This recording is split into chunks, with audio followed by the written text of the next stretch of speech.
اللہ رب کریم کی طرف سے کروڑہا اور بے شمار تعداد میں درود و سلام نازل ہوں۔ اللہم صل علی محمد وعلی آل محمد کما صلیت علی ابراہیم وعلی آل ابراہیم انک حمید مجید۔ اللہم بارک علی محمد وعلی آل محمد کما بارکت علی ابراہیم وعلی آل ابراہیم انک حمید مجید۔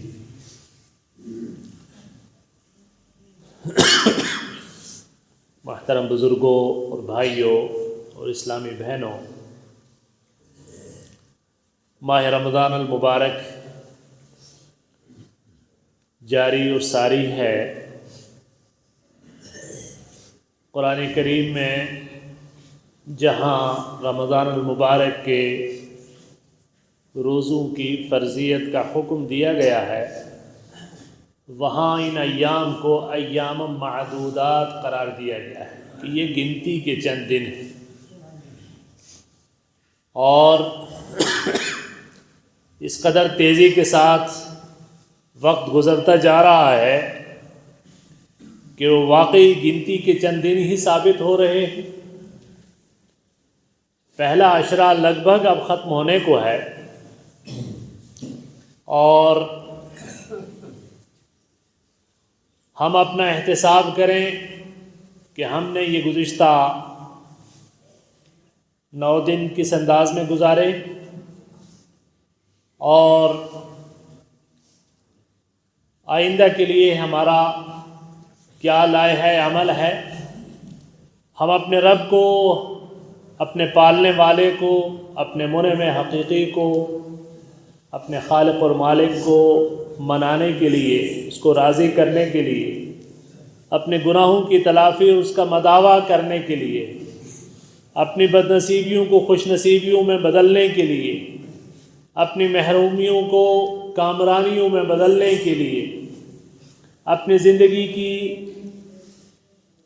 تاریکیوں کو روشنیوں میں بدلنے کے لیے، اپنے نصیبے کو سنوارنے کے لیے کیا کچھ کر چکے ہیں اور کیا کچھ کرنے کی پلاننگ ہمارے ذہن میں ہے، کیا کچھ کوتاہیاں ہوئیں، ان کی کوتاہیوں کا کس انداز میں ازالہ ہونا ہے، وہ جو گھڑیاں بچ رہی ہیں ان گھڑیوں کا استعمال کس انداز میں ہونا ہے۔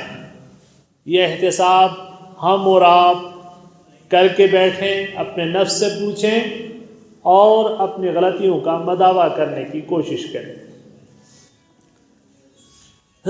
نیکیوں کے اس موسم میں، نیکیوں کی اس بہار میں، نیکیوں کے اس موسم میں ضرورت اس بات کی ہے کہ ہم اس معاملے پر بھی اپنا احتساب کریں کہ ہمارے پاس ایسا کون سا حوالہ ہے، ہمارے پاس ایسا کون سا حوالہ ہے کہ جس کے ذریعے ہم اپنے رب کو منانے کا دعویٰ کر سکتے ہیں۔ اپنے بگڑی بنانے کے لیے، اپنی کسی مصیبت کا مداوع کرنے کے لیے اپنے رب کے سامنے کون سا ایسا دعویٰ ہے جو پیش کر سکتے ہیں؟ عقیدے کا دعویٰ کہ ہمارا عقیدہ سچا، کھرا اور ستھرا ہے، اس میں کوئی آمیزش اور آلائش نہیں ہے۔ کیا ہم اس طرح کا کوئی دعویٰ اپنے رب کے سامنے کر سکتے ہیں؟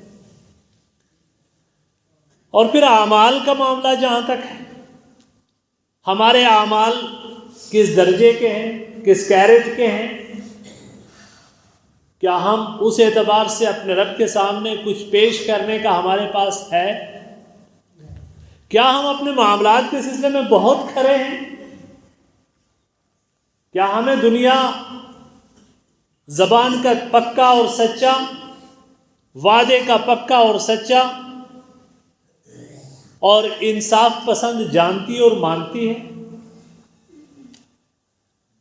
کیا کون سا ایسا حوالہ ہے جو ہماری ذات سے وابستہ ہے کہ جس کی بنیاد پر ہم کسی دعوے کے ساتھ اپنے رب سے کچھ مانگ سکتے ہیں؟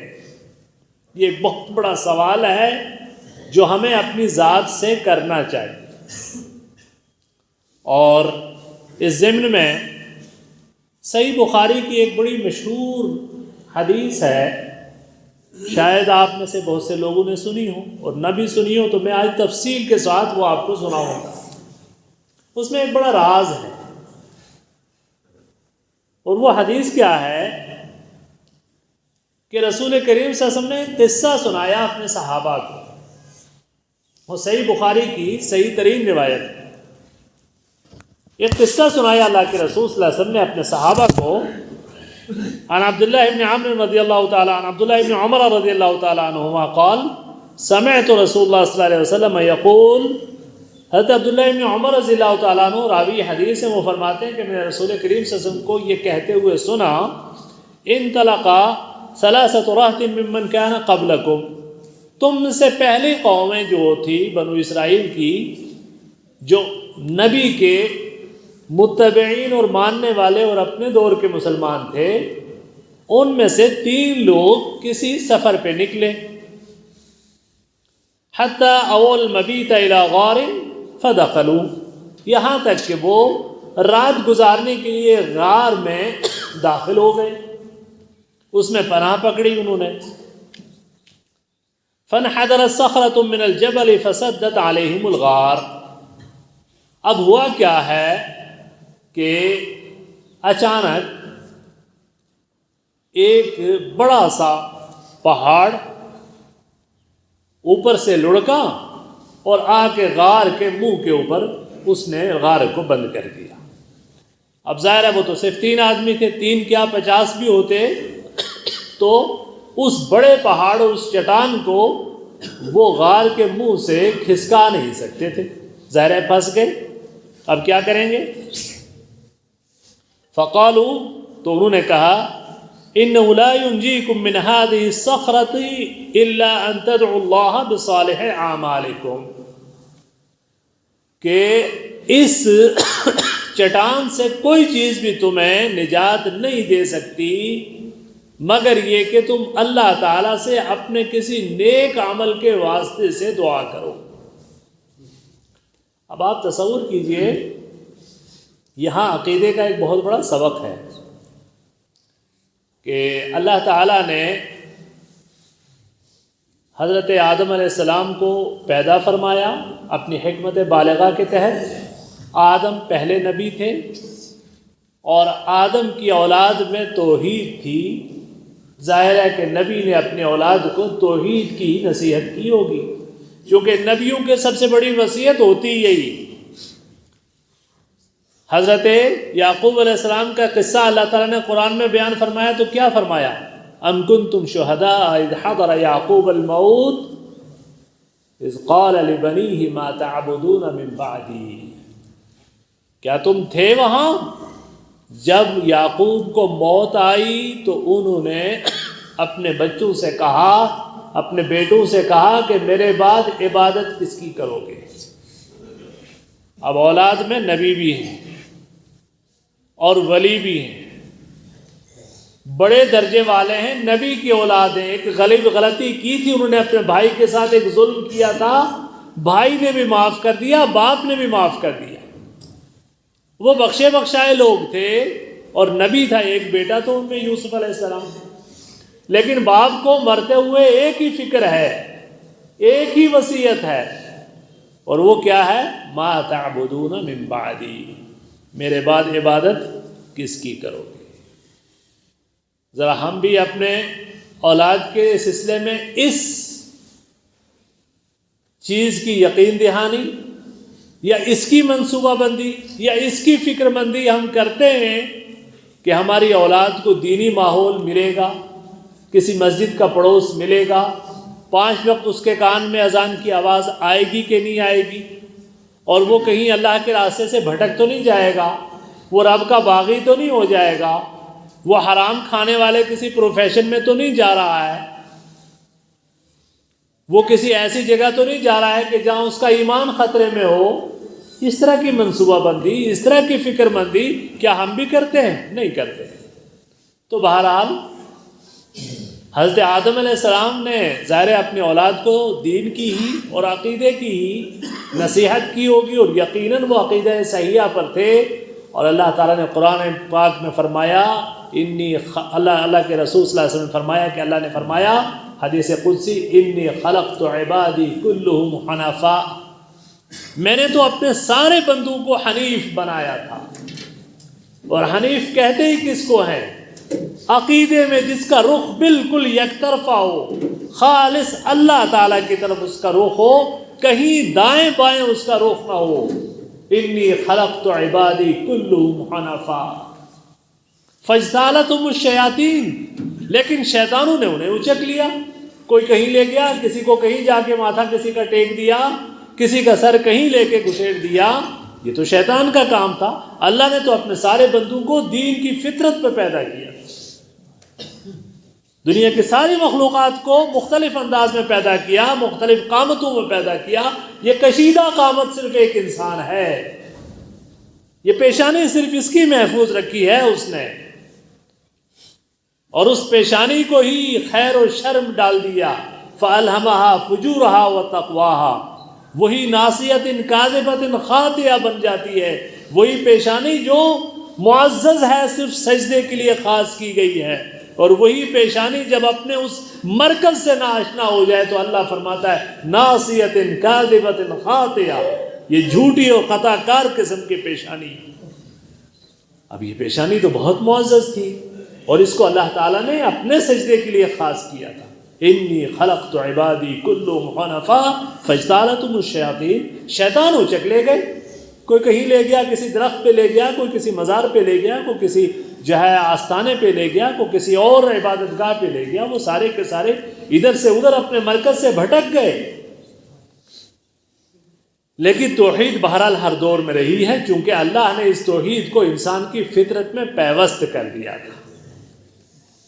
اللہ کے رسول صلی اللہ علیہ وسلم نے فرمایا کہ کل مولود یولد علی الفطرہ، ہر پیدا ہونے والا بچہ فطرت اسلام پہ پیدا ہوتا ہے.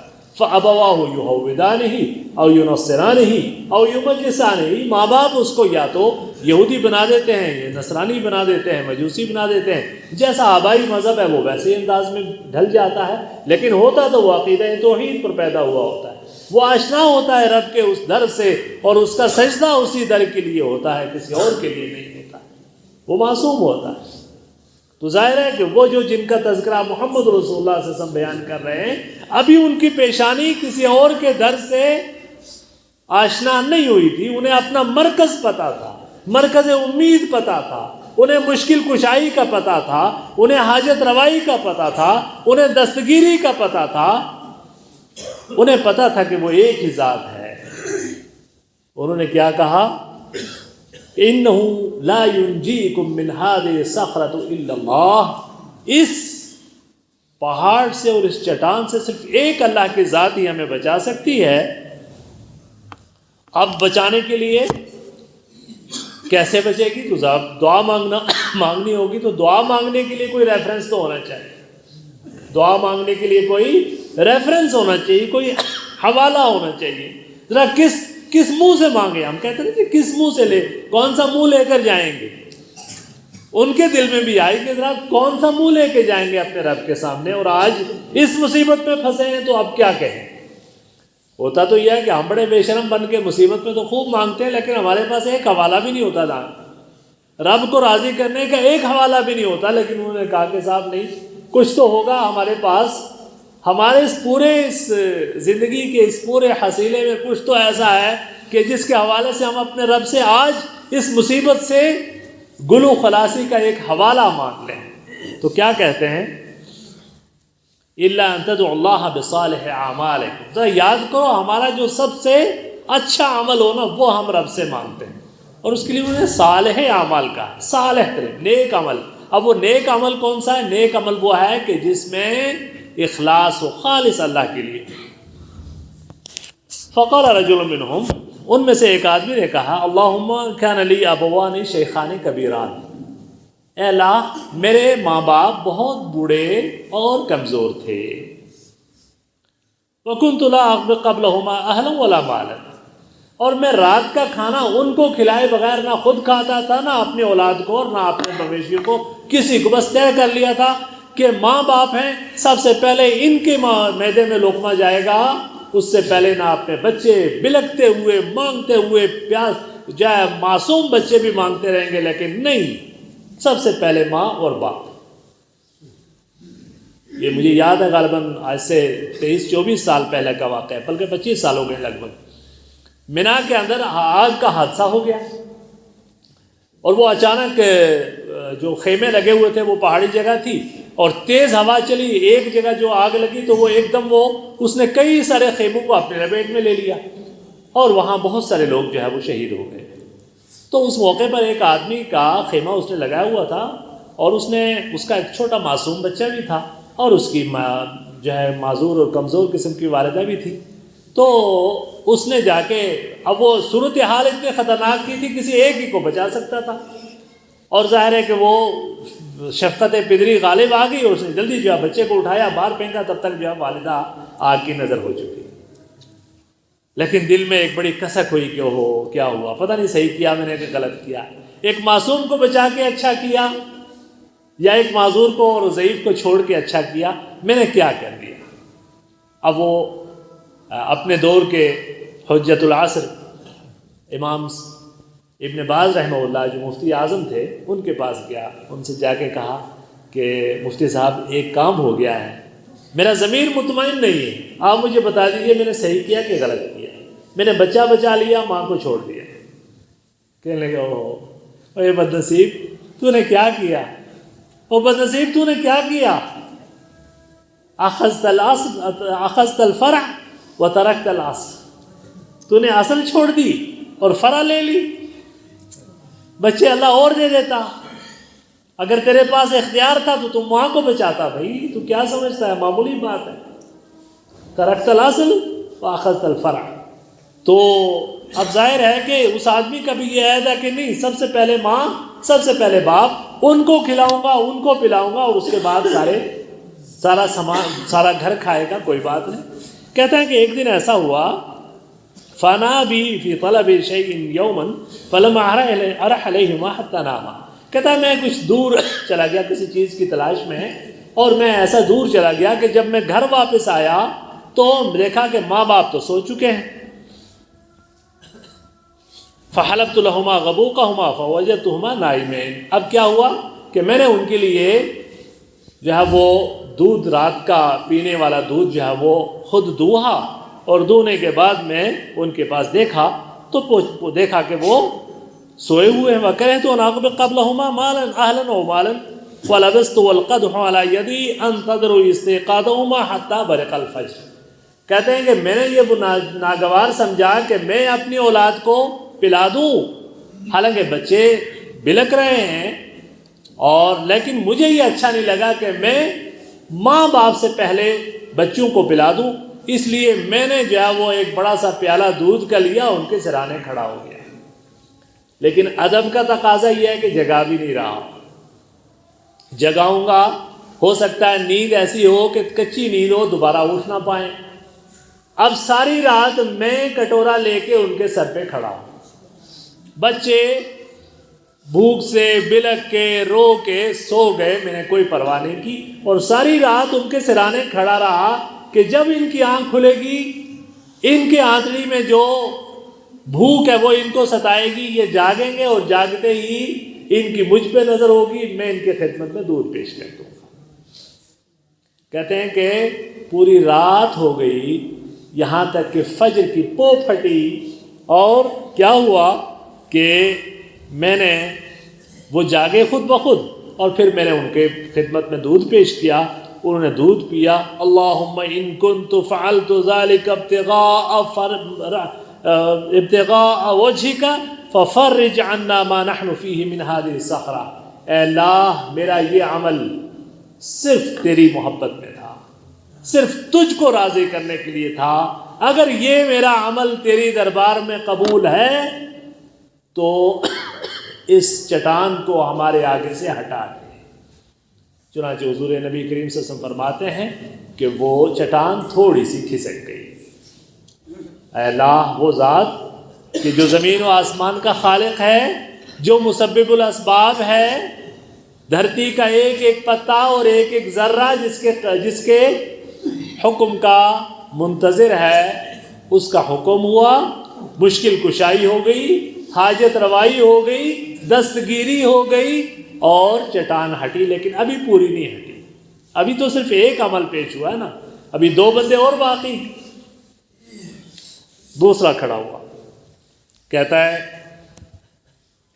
اللہم کانت لی بنت عم کانت احب الناس الی، اے اللہ میری ایک چچزاد بہن تھی اور میں اس سے بہت محبت کرتا تھا، لیکن یہ محبت کسی پاکیزہ محبت نہیں تھی، یہ بدبودار محبت تھی، یہ اللہ کو ناراض کرنے والی محبت تھی۔ اور یہ وہ محبت تھی کہ جو محبت نفسانیت کی بنیاد پر تھی، چنانچہ کہتا ہے کہ ہوا یہ کہ فَأَرَدْتُهَا عَنْ نَفْسِهَا فَامْتَنَعَتْ مِنِّي، تو میں نے اپنی خواہش پوری کرنے کے لیے اس کو ورغلانے کی کوشش کی تو اس نے انکار کر دیا۔ وہ اللہ کی نیک بندی تھی، وہ کسی طرح کے ورغلانے میں نہیں آئی۔ تو ہوا یہ کہ حتیٰ علمت بہا سنۃ من السنین، یہاں تک کہ ایک زمانے میں وہ ایک زمانہ گزر گیا، میری طلب باقی رہی، میری خواہش باقی رہی، میرے دل میں ایک بات جم گئی تھی سو جم گئی، لیکن بہرحال اس نے بھی مان کے نہیں دی۔ اور پھر ایک ایسا زمانہ آیا کہ زبردست قسم کا قحط آیا، لوگوں کے گھروں میں کھانے کی کمی ہوئی، وہ بھی قحط کی شکار ہوئی اور مجبور ہو کے وہ میرے پاس آئی، چونکہ میرے پاس تھا بہت کچھ، اور اس نے کہا کہ میرے بھائی میری مدد کر۔ چنانچہ میں نے اس کو 120 دینار سونے کے دیے، ٹھیک ہے، اور شرط یہ رکھی کہ بھائی میرا پرانا ایک مطالبہ ہے، اگر وہ پورا کر دو گی تو ٹھیک ہے، ابھی پیسے تمہارے ہیں۔ اب وہ بیچاری بھوک کے مارے مجبور عورت، اس نے کہا کہ چل ٹھیک ہے جو تو چاہتا ہے کر لے۔ اور کہتا ہے کہ جب میں اس کے اوپر میں نے قابو پا لیا اور اب جب میں اپنا مقصد حاصل کرنے کے بالکل قریب پہنچ چکا تو اس اللہ کی بندی نے آخری تیر چلا لیا۔ وہ بھی کوئی اللہ کی بندی تھی، بھوک سے مجبور تھی، لیکن عفت پا کے اور اس کی پاک دامنی اور اس کا ضمیر ابھی زندہ تھا۔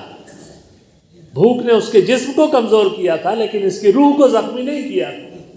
وہ کہنے لگی اللہ کے بندے، اللہ تعالیٰ نے جس چیز کو تیرے لیے حرام قرار دیا ہے نا، اس میں تو جرت نہ کر، اس میں تو جرت نہ کر، جس چیز کو تیرے لیے اللہ نے حرام قرار دیا ہے اس کے سلسلے میں تو جرت نہ کر۔ کہتا ہے کہ بس یہ سننا تھا تو میں نے وہ پیسے بھی چھوڑ دیے اس کی طرف اور میں پیچھے ہٹ گیا، اور میں نے کیا کہا، اللہم ان کنت فعلت ھذا ذلک ابتغاء وجہک فافرج عنا ما نحن فیہ، اے اللہ اگر میرا یہ عمل، یہ ساری زندگی کے ایک سال ہا سال کی دل میں چھپی ہوئی ایک کمینگی اور دل میں چھپی ہوئی ایک محبت اور بہت سارا سونا خرچ کے اس کے اوپر قابو پانے کے اس مرحلے پہ بھی صرف تیرے نام کے حوالے سے اگر میں پیچھے ہٹ گیا ہوں تو اے اللہ اگر میرا یہ عمل تیرے لیے ہے تو تو اس چٹان کو جو ہمارے راستے میں آ چکی ہے اسے ہٹا دے۔ عمل خالص تھا، عمل قابل قبول تھا، اور دل کے اندر سے آواز آئی تھی۔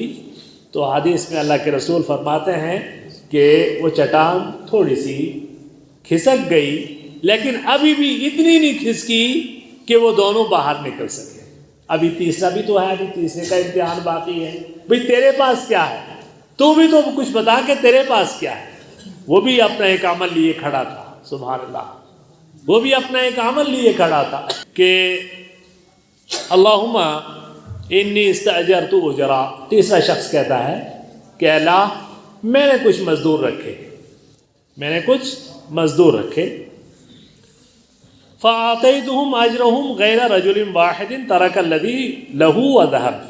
میں نے ان سب کو ان کی مزدوری دے دی، جس کی جو مزدوری بنتی تھی وہ اس کو دے دی، لیکن ایک شخص ان میں سے مزدوری لیے بغیر چلا گیا۔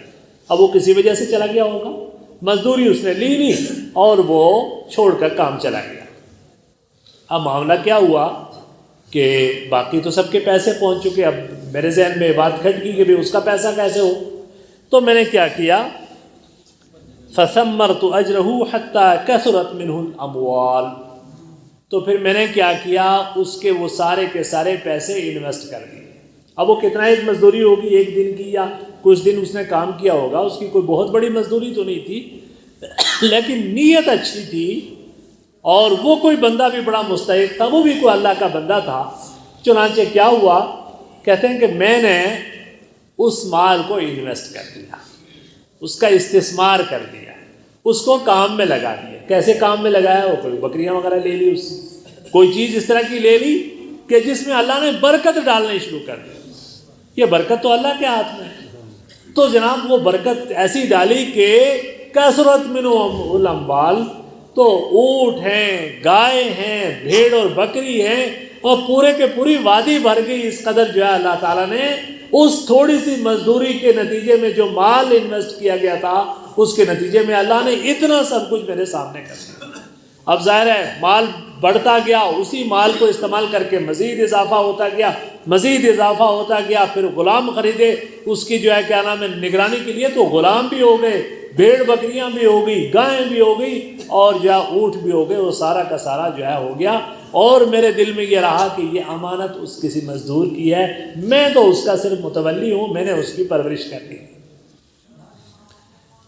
تو کہتا فجاءنی بعد حین فقال یا عبداللہ ادی الی اجری، تو کہتا ہے کہ ایک زمانہ گزر گیا، اور کہیں سے وہ پھرتا پھراتا وہ مزدور آ گیا اور کہنے لگا اللہ کے بندے میری اجرت دے دے۔ اس کے ذہن میں وہی اجرت ہوگی، کچھ تھوڑے بہت سکے جو اس کے بنتے تھے، وہ سکے اسے یاد تھے، اور اس نے کہا کہ مجھے وہ دے دے بھائی۔ تو کیا فقلت لہو، میں نے اس سے کہا کل ما تری من اجرک من الابل والبقر والغنم والرقیق، کہا بھئی دیکھ یہ سب کچھ جو تجھے نظر آ رہے ہیں نا، اونٹ اور یہ جو گائیں نظر آ رہی ہیں، اور جو یہ بھیڑ بکریوں کے ریوڑ نظر آ رہے ہیں، اور یہ ان کی پرورش پر جو یہ غلام لگے ہوئے، سب تیرے ہیں، اور لے جا۔ فقال یا عبداللہ لا تستہزئ بی، تو کہتا ہے اللہ کے بندے میرا مذاق مت کر، میں تجھ سے اپنے وہ سکے مانگ رہا ہوں، اور تو جو ہے اکڑتا ہے اور میرے ساتھ مذاق کرتا ہے کہ یہ اتنا بڑا ریوڑ لے جا۔ تو میں نے کہا فقلت انی لا استہزئ بک، تو میں نے کہا کہ اللہ کی قسم میں تیرے ساتھ مذاق نہیں کر رہا ہوں، یہ تیرا ہی ہے۔ فأخذه كله فاستاقه ولم يترك منه شيئا، تو وہ بھی کوئی بندہ پکا تھا، اس نے سارا کا سارا ریوڑ لیا اور لے کے چلتا بنا، ایک چیز بھی نہیں چھوڑ کے گیا۔ اللہم ان کنت فعلت ذلك ابتغاء وجهك فافرج عنا ما نحن فيه، اے اللہ میرا یہ عمل اگر خالص تیرے لیے ہے، تجھے راضی کرنے کے لیے تھا، تو پھر جس مصیبت میں ہم پھنسے ہیں آج تو ہمیں اس سے نکال دے مولا کریم۔ چنانچہ حدیث میں اللہ کے رسول صلی اللہ علیہ وسلم فرماتے ہیں فن فرجت الصخرہ، اب پورے کی پوری چٹان آگے سے ہٹ گئی اور ان کو راستہ مل گیا اور نکل گئے۔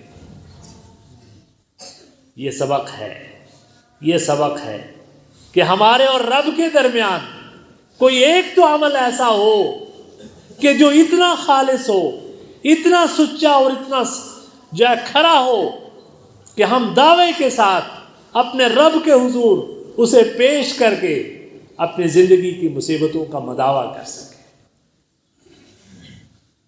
اسی لیے کسی شاعر نے کہا تھا هل لك سر عند الله بینک انت و بین اللہ، تیرے اور تیرے رب کے درمیان کوئی راز ہے؟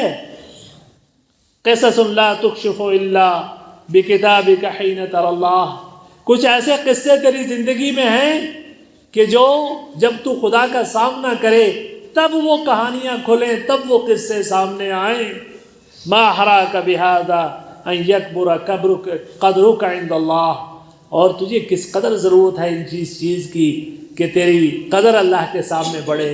کچھ تیرے اور تیرے رب کے درمیان کچھ ایسے راز بھی ہوں کہ جن سے کوئی واقف نہ ہو، جس کا ڈنڈورا نہ پیٹا جائے، جس کی سوشل میڈیا پہ کوریج نہ ہو، جس کی تو سیلفیاں نہ کھینچے اور بتائے کہ آج میں نے یہ نیکی کی ہے، آج میں نے اس کو اتنا دیا ہے، آج میں نے اس کے ہاں اتنا غلہ پہنچایا ہے۔ ہم تو دنیا میں جو کچھ کرتے ہیں اس میں تو بہت ریاکاری ہوتی ہے، اس میں تو بہت دوسروں کی عزت نفس کا سودا ہوتا ہے۔ کسی کو افطار کرایا اس کا فوٹو، کہیں کسی کو مصیبت میں کچھ خرچ کر دیا اس کا فوٹو، یہ سب کچھ اب تو مزاج یہی ہو گیا، نیکی کرو اور سوشل میڈیا پہ ڈالو۔ یہ تو آج کل ایک مزاج ہے۔ ہم تو اپنے کسی قریبی عزیز کو، یہاں تک کہ والدین کی خدمت جو ہم پر فرض عظیم ہے، اس کو بھی ہم گنتے ہیں کہ صاحب ہم نے تو اتنا کیا ہے۔ ہم نے اولادوں کو بعد میں لڑتے ہوئے دیکھا ہے، وراثت پہ لڑتے ہوئے اولادیں ایک دوسرے کے ساتھ یہ دعویٰ کرتی ہیں، وہ جی میں نے باوے کو جو ہے اتنے دن ساتھ رکھا تھا، اس کا میرا حصہ زیادہ بنتا ہے، باوے کو اسپتال تو میں لے کے گیا تھا، اور جناب دیکھو باوے کا ختم میرے پیسے سے ہوا، تو نے تو پیسے نہیں ڈالا، ختم میں نے کیا، شرطیں پہلی شرط بھی، دوسری شرط، تیسری شرطیں ساری میں نے اپنے خرچے سے کی۔ تو جو کچھ بھی اپنے والد کے اور والدین کے حقوق کے سلسلے میں زندگی میں جو کچھ ہمارے لیے واجب تھا، اس واجب کو بھی ہم خالص اللہ اور اس کے درمیان نہیں رہنے دیتے، اس میں بھی ہم لوگوں سے اجر کے جو ہے متلاشی ہیں۔ ہم اپنی عبادتوں کے سلسلے میں کہ جس میں جو سب سے پہلی شرط ہے انما الاعمال بالنیات، اعمال کا دار و مدار نیتوں پر ہے، اور نیت میں کسی طرح کا کوئی کھوٹ نہ ہو، اس میں کسی طرح کی ملاوٹ نہ ہو، اس میں کسی طریقے سے کسی اور کی رضامندی کی طلب نہ ہو، خالص اللہ اور اس کے بندے کے درمیان کوئی معاملہ ہو، چاہے وہ عقیدے سے متعلق ہو، چاہے وہ عبادات سے متعلق ہو، چاہے وہ معاملات سے متعلق ہو، چاہے وہ اخلاقیات سے متعلق ہو، وہ خالص اللہ اور بندے کے درمیان ایک عمل تو کم از کم ایسا ہو کہ جس کے حوالے سے ہم اپنے رب سے کچھ مانگ سکیں اور اس کو راضی کر سکیں۔ یہ سبق ہے اس واقعے کے اندر، اور یہ مہینہ اسی احتساب کا مہینہ ہے۔ یہ مہینہ ہمیں خلوتیں مہیا کرتا ہے، کچھ ایسی خلوتیں کہ دن میں جب ہم بھوکے ہوتے ہیں، ہمارا معدہ خالی ہے اور ہم اس چیز کی استطاعت بھی رکھتے ہیں کہ ہم کھائیں بھی پئیں بھی، کوئی نہ دیکھے، لیکن ہم اپنے رب کی رضامندی کے لیے اگر بھوکے ہیں تو بھوک کے ان لمحوں میں کبھی اس چیز کا احتساب کر کے دیکھیں، اور پھر اس کے بعد راتوں کو قیام کی حالت میں جب کھڑے ہوں، جب قرآن سن رہے ہوں، وہ قرآن جو اترا تھا محمد رسول اللہ صلی اللہ علیہ وسلم پر، اور جس قرآن کے ایک ایک آیت نے جو ہے لوگوں کے دلوں کے اوپر ہزاروں ساروں کے ڈالے ہوئے اس زنگ کو ختم کر دیا تھا، فوراً زندگیاں بدل گئی تھی جس قرآن سے۔ اور آج بھی جو قرآن اپنا معجزہ دکھا رہا ہے، آپ روز دیکھیے یورپ کے اندر، امریکہ کے اندر، دنیا کے تمام ممالک کے اندر، کہ جہاں اسلام کی روشنی پہنچتی ہے، جہاں قرآن کی یہ آیات پہنچتی ہیں، کس طریقے سے لوگ دن و رات اسلام کے دائرے میں داخل ہو رہے ہیں، ان کے سارے جو شبہے ہیں وہ ختم ہو رہے ہیں، ان کے دلوں کا میل اتر رہا ہے، وہ اپنے رب سے قریب ہو رہے ہیں، وہ اپنے رب سے آشنا ہو رہے ہیں۔ اس آشنائی کے لیے کچھ نہیں کرنا ہوتا ہے، یہی قرآن کی چند آیات ان کے کانوں میں پڑتی ہیں اور دل کی ساری میل دھلتی جاتی ہے، سارے شبہے ختم ہوتے جاتے ہیں، اور وہ رب کے آستانے سے قریب ہو کے سجدہ ریز ہو رہے ہیں۔ لیکن ہم ہیں کہ جو نسلی طور پر جو صدیوں سے مسلمان ہیں، جو اس جو ہے اپنے آپ کو اس طبقے کے اندر شمار کرتے ہیں، لیکن یہ قرآن ہماری زندگی کو بدلنے کے لیے جو ہے بدل نہیں پا رہا ہے، ہماری زندگی نہیں بدل رہی ہے، ہمارے اعمال درست نہیں ہو رہے۔ آپ تصور کیجئے کہ عقیدہ ہمارا کس درجے کا ہے، اعمال ہمارے کس درجے کے ہیں، اور جو ہے اور معاملات ہمارے زندگی کے کس درجے کے ہیں، کوئی ایک معاملہ بھی تو نہیں ہے۔ آپ تصور کیجئے کہ یقین مانیے پورے جو ہے ملک کے اندر، ابھی پڑوسی ملک کے اندر ہم نے پڑھا اس عرصے کے اندر کہ رمضان کے مہینے میں 200 گنا درجہ جو ہے وہ زیادہ مہنگی چیزیں بک رہی ہیں۔ وہ کھجور جو آج جو ہے اتنے روپے کی ہوتی تھی، وہ جو ہے رمضان آتے ہی ایک دم جو ہے 200 گنا درجے زیادہ مہنگی بکنے لگی۔ یہ سارا کا سارا کیا ہے؟ یہ امت مسلمہ کس درجے میں جا رہی ہے؟ ہر گلی اور کوچے کے اندر آستانے اور مزار بنے ہوئے ہیں، اور اگر سب زیادہ تجارتی اصول کے اعتبار سے کوئی بے اصولی قوم سمجھی جا سکتی ہے تو وہ مسلمان ہے۔ اور جتنے معاملات ہیں، ہر معاملے کے اندر اگر کسی کو سب سے زیادہ کم تر درجے پر اگر اس کو دیکھا گیا ہے تو وہ مسلمان ہیں، اس لیے کہ وہ اپنے اس اصل پیغام سے اور قرآن کریم کے اس پیغام سے ناآشنا ہو چکے۔ تو لہٰذا یہ مہینہ اس بات کے لیے ہمیں آمادہ کرتا ہے کہ ہم اپنے رب کو منانے کے لیے، اپنے رب کو راضی کرنے کے لیے، اپنے رب سے قریب ہونے کے لیے، اپنی زندگی کی مصیبتوں کے مداوے کے لیے اور اس کی مشکل کشائی کے لیے، اس کی حاجت روائی کے لیے، اس کی دستگیری کے لیے اپنے رب کے سامنے اپنے اعمال، وہ خالص قسم کے اعمال پیش کر کے اپنے رب کو راضی کر پائیں۔ اگر ہم اس میں کمی اور کوتاہی کے شکار ہیں تو تصور کیجئے کہ یہ مہینہ بھی گزر جائے گا اور ہم ہاتھ ملتے رہ جائیں گے اور کہیں گے کہ چلو اس سال نہ ہو سکا اگلے سال کریں گے، لیکن کوئی گارنٹی موجود نہیں ہے کہ یہ مہلت دوبارہ ملے۔ یہ مہلت ملی ہے تو اس مہلت کا فائدہ اٹھائیے، اس کے ایک ایک لمحے کا فائدہ اٹھائیے، اور جو بات جو اس حدیث، جو طویل حدیث کے ذریعے جو پیغام میں نے آپ تک پہنچانے کی کوشش کی ہے، وہ پیغام دوبارہ ذہن میں لائیے کہ اپنے رب کے درمیان اور اپنے درمیان کچھ ایسے راز چھوڑ جائیے کہ جس سے دنیا واقف نہیں، لیکن وہ رب واقف ہے، اور وہ رب اس کی قدر کرے اور ہماری زندگی کی بگڑی جو ہے وہ بن جائے۔ اللہ تعالیٰ سے دعا ہے کہ اللہ تعالیٰ امت مسلمہ کو صراط مستقیم پر گامزن رکھے، اللہ تعالیٰ امت مسلمہ کو صراط مستقیم پر گامزن رکھے، عقیدے کے باب میں، اعمال کے باب میں، زندگی کے معاملات کے سلسلے میں امت مسلمہ رائے راست پر رہے۔ ربنا لا تزغ قلوبنا بعد اذ ہدیتنا وہب لنا من لدنک رحمۃ انک انت الوہاب۔ اے اللہ، یہ جو ہدایت تو نے عطا فرمائی تھی، اس ہدایت کے دینے کے بعد مولا کریم اب ہمارے دلوں میں ٹیڑھا پن اور کجی نہ آئے، بلکہ ہم تیرے ذات سے جس طریقے سے وابستہ ہوئے تھے اسی انداز سے دوبارہ وابستہ ہو جائیں مولا کریم۔ اے اللہ، ہمارے بیماروں کو شفائے کاملہ عاجلہ عطا فرما، مصیبت زدگان کو، پریشان حالوں کی پریشانیوں کا مداوع فرما مولا کریم۔